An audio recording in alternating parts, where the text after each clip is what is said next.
একটা পুরুষ মানুষ হিসেবে আপনার তো জানতে ইচ্ছে হতেই পারে আপনি যার সাথে ঘর করছেন আপনার স্ত্রী তার চরিত্র ভালো নাকি খারাপ। আজকের ভিডিওতে 3টা উপায় আমি আপনাদের সাথে শেয়ার করব, খুব গোপন টেকনিক। এই 3টা উপায় যদি আপনি ফলাইতে পারেন তাহলে আপনি খুব সহজে বুঝতে পারবেন আপনার স্ত্রী আসলে ভালো মনের মানুষ নাকি খারাপ মনের মানুষ।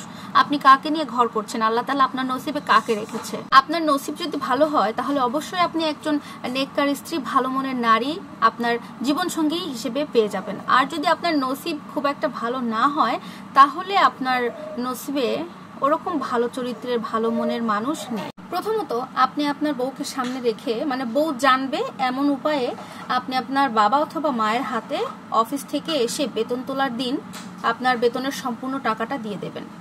আপনি যদি সম্পূর্ণ নাও দিতে চান কিছুটা টাকা দিয়ে দেবেন, আপনার বউ যাতে জানতে পারে।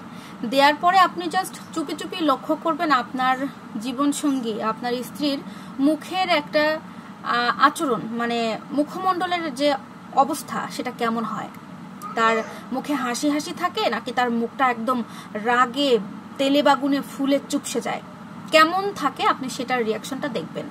যদি আপনি দেখতে পান যে আপনার স্ত্রী বিষয়টা হাসি মুখে নিয়েছে, যে আপনাকে নর্মালি বলছে যে তুমি টাকাটা দিয়ে দিলা, কোনো প্রয়োজন ছিল, বা আপনার সাথে যদি এটা নিয়ে কোনো ঝামেলা না করে, তাহলে বুঝবেন আপনি সত্যিকার অর্থে একজন ভালো মনের মানুষ আপনার জীবনসঙ্গী হিসেবে পেয়েছেন। আপনার বউয়ের চরিত্র বলেন, সবকিছু বলেন, আলহামদুলিল্লাহ অনেক ভালো। আর যদি খেয়াল করেন আপনার স্ত্রী এই বিষয়টা নিয়ে মা বাবাকে টাকা দেওয়ার কারণে আপনার সাথে তুমুল আকারে ঝগড়া তুলে দিয়েছে, তাহলে বুঝে নেন আপনার জীবনসঙ্গী অতটা ভালো মনের মানুষ নয়। তবে আমাদের বর্তমান সমাজের অধিকাংশ মেয়েরাই আসলে এরকমটাই করে থাকে, বাবা মার হাতে টাকা দিলে খুব একটা ভালো চোখে দেখে না।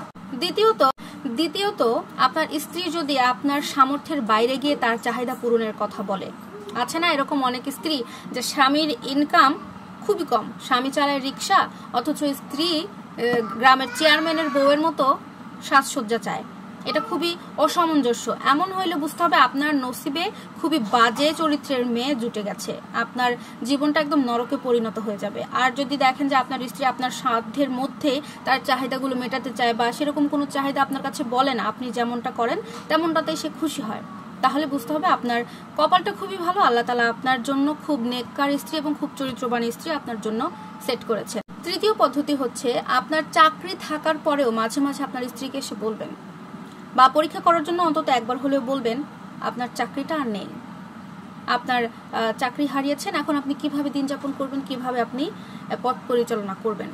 আপনার স্ত্রী এটা শোনার পরে ঠিক কি বলে বা কেমন রিয়াকশন দেয় এটা দেখলে আপনি বুঝতে পারবেন। এই মুহূর্তে যদি সে আপনার সাথে খারাপ আচরণ করে বা আপনার সাথে থাকতে না চায় তাহলে তো বুঝেই যাচ্ছেন আপনার জন্য ওই স্ত্রী কখনোই মঙ্গলজনক নয়। আর যদি ওই স্ত্রী আপনার এই দুঃসময় পাশে দাঁড়ায়, আপনাকে যে কোনোভাবে হেল্প করতে চায়, তাহলে বুঝে নিন আপনার জন্য সবচাইতে ভালো চরিত্রের স্ত্রী আপনার জন্য আল্লাহ তাআলা সেট করেছে। আসলে নেককার স্ত্রী বা ভালো মনের স্ত্রী যদি আপনি জীবনে পান ভাই, তাহলে আপনার জীবনটা না দুনিয়াতে একটা জান্নাতের বাগান হয়ে যাবে, আপনি সুখ স্বাচ্ছন্দ্যে ভরপুর থাকবেন।